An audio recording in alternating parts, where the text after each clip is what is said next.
Уважаеми господин Председател, уважаеми изслушвани лица, понеже господин Председател тук въпросния изслушван Емил Дечев редовно ни получава какво може и какво не може и застъпва тезата, че всичко може.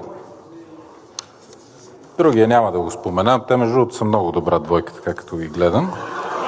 Като министри, разбира се, да не си помислите нещо друго, служебни министри. Наистина всичко може, колеги. Ето дипломата на Емил Дечев, който е завършил със среден успех от държавния изпит 3,67.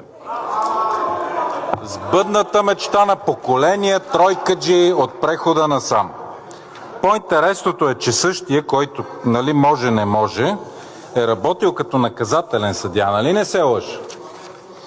Има оценка по наказателно право, предмет среден 3, чисто,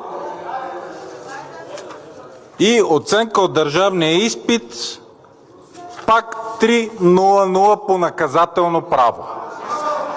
Това в момента заема позицията министър на вътрешните работи, един тройкаджия, и си позволява да получава някого в тази зала. Благодаря ви, господин Председател. Обърнете му внимание всеки път, когато си го позволя.